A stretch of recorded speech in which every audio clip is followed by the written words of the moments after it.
best thing about being a social worker is the opportunity to see folks who have, overcome insurmountable odds much of the time.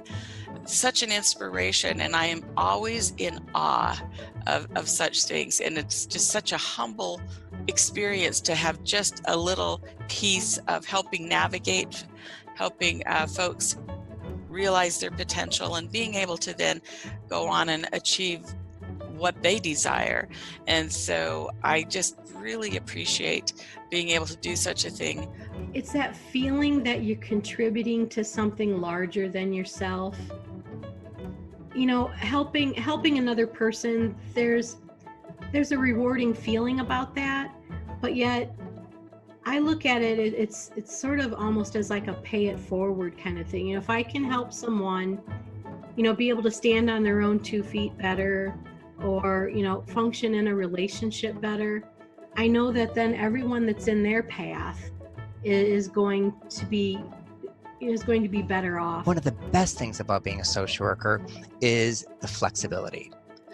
One gets a degree in social work and can do a variety of jobs, a variety of different skills, because one is taught not just about mental health, one is also taught about how to change policy.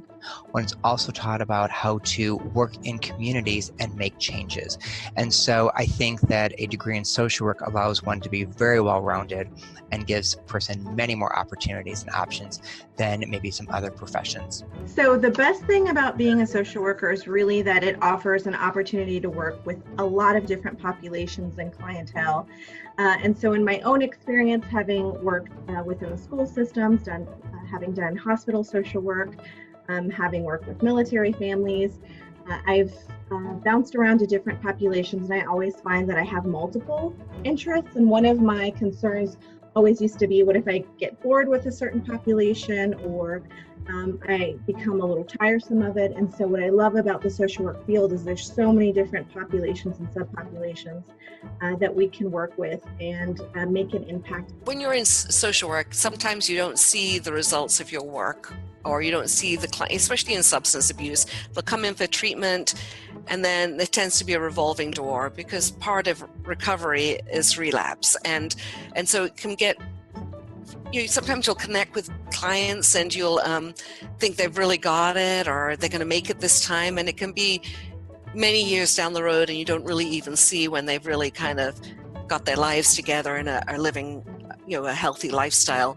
So that can be a little bit frustrating. So when you have those moments where you really can see that you get a little note from a client that says, it's 10, 15 years later, I remember what you shared with me, and I take this with me, and that is very meaningful.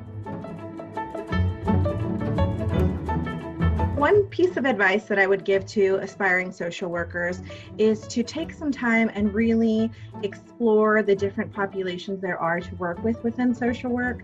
Allow yourself to take internships with working with different subpopulations. Take some time to really explore, speak with other social workers within the field who work with different populations, so you can have opportunity to learn about what your interests might be, and not to be afraid to be able to have multiple interests and speak with social workers who are working within different subsets of the field to really learn what your own interest areas are. One piece of advice I would give aspiring social workers is the absolute need for self-care. You cannot do this work without being able to ensure that you are living your life in a fashion that permits you to take care of yourself. This profession can be very overwhelming. It can be very taxing. We see the worst and the best of humanity. And not that we're always perfect at it, but it is just so incredibly important to take time for ourselves, because we also have to be able to teach that to others. And if we're not practicing it, it becomes evident. I think the main one for me would be self-care. I think it's extremely important that social workers know how to take care of themselves. I think we go into this profession because we really do want to help others. And again, it's a great feeling, but it can also be exhausting it can also take a toll on us if we're not careful. And so we need to make sure that we are taking care of ourselves so that we can continue to take care of clients. You know, every experience we have in life shapes who we are. It shapes how we show up in relation to other people. And so in order to be an effective social worker, I think first you have to tend to whatever your issues are.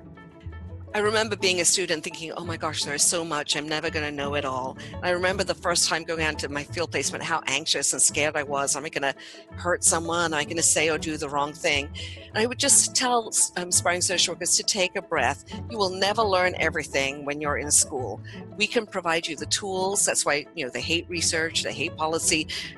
But those are the things that are going to really help you grow. If you can understand policies and if you can do research, then you have the tools and the skills, and then you have the basic understanding of human behavior and developmental theories, and you have really good listening skills and engagement skills. Things will come together. Not to feel panicked if you feel like unprepared when you graduate. We all felt that way. And to realize you've got the tools to be able to learn and grow, and it's a lifelong learning process. Regis talks about social justice, talks about service to others, and that's of course what our mission is too. So our mission closely aligns with Regis's mission. We've assembled a faculty team that is really experienced in social work and in social work education. So we have a really strong faculty. And, more than half of us are still actively engaged in clinical practice. And I think that brings just a wealth of information and knowledge into our classes that we teach. We are a clinical program. So for those who are interested in doing direct practice, that's what you're going to be learning within our program. I think another thing is that students have said to us that they feel like they're a part of a family, and that's unusual to hear for an online program. Students are not numbers to us. We know every student by name. We could mention a student's name, and all the faculty are going to know who that is. And we probably all know a little something about the student because we actually spend time getting to know our students. And so I think it's really unique that we have this really kind of a community. It's an online program, and you have to have a certain type of skill set to be a successful online student. Yet we all understand that our online students also have many other demands: work, family, all kinds of things, caregiving of older adults, younger children, and we're very open to being able to be attentive to that and ensuring that our students have everything they need in place to be successful. We are very student-centered. I know we talk about that in different places, but I know at Regis we really are. The faculty are highly invested in students being successful.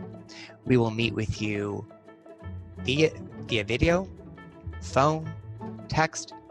We will talk with you if you are struggling. We will work with you to solve those challenges and help you get past them. We will cheer, we will encourage, we will set important examples so that others can move forward and have incredible lives as well.